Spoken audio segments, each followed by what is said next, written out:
Ano kaya masasabi nyo mga kaibigan doon sa bagong version naman ng Raider na ngayon? Compare natin doon sa version 1 at sa version 2. Kasi nga, di ba? So habang pinapanood natin to, kukwento tayo ng konti. Di ba yung version ngayon, yung kalalabas lang ngayon, sabi nila ba hindi daw maganda, hindi daw maganda yung forma, may kamukha daw, ayan. Tapos ito yung makikita mo, ito yung version 1, no? Di ba? Dito nagmula yung King of Underbone sa ganitong klase. Hello, ayan mga kaibigan. So, meron tayong isang customer dito or meron tayong isang tropa dito na nag-build ng kanyang Raider na version 1.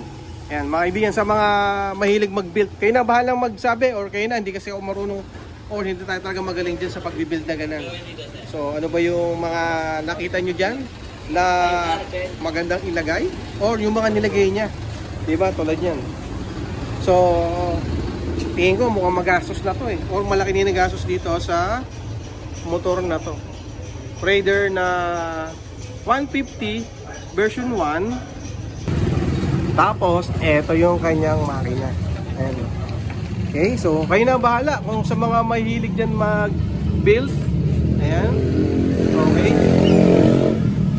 Grabe, no? Ang ganda, no? May swing arm, tapos yung shock niya, tapos yung kanyang shifter.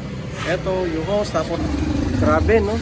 Iba talaga tong Raider. Ito, tama talaga, no? King of Underbone ba talaga tong Raider na ganito? Ganda ng forma, ayos. Sabi nga nung may-ari, hindi pa daw malinis to. Napabayaan pa rin daw to, pero ganda pa rin, no? TRC. Yung kanyang mga build dito. Ayan. Budget meal ba pa yan? Yung mga ganang TRC na yan? Okay? Okay? Ayan, no?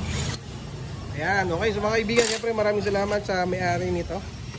Ayan, ito lang. Yung kanyang budget meal daw na setup sa kanyang motor na Raider 150 version 1. Phew, ganda oh. Wow! Ano kaya masasabi nyo mga kaibigan doon sa bagong version naman ng Raider na ngayon? Compare natin doon sa version 1 at sa version 2. Kasi nga, di ba? So habang pinapanood natin to, kukwento tayo ng konti.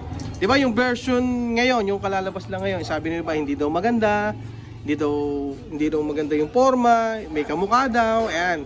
Tapos ito yung makikita mo, ito yung version 1, no? Di ba? Dito nagmula yung King of Underbone sa ganitong klase na Raider na 150, di ba?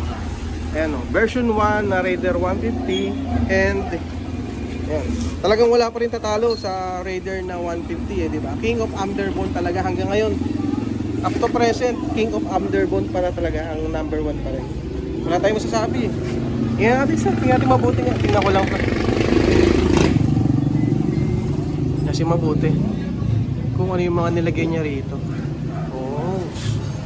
Pero may side mirror pa rin siya. Walang huli, may side mirror rin, no? Pero dito, ayan. Ayan, kayo na bahalang humusga.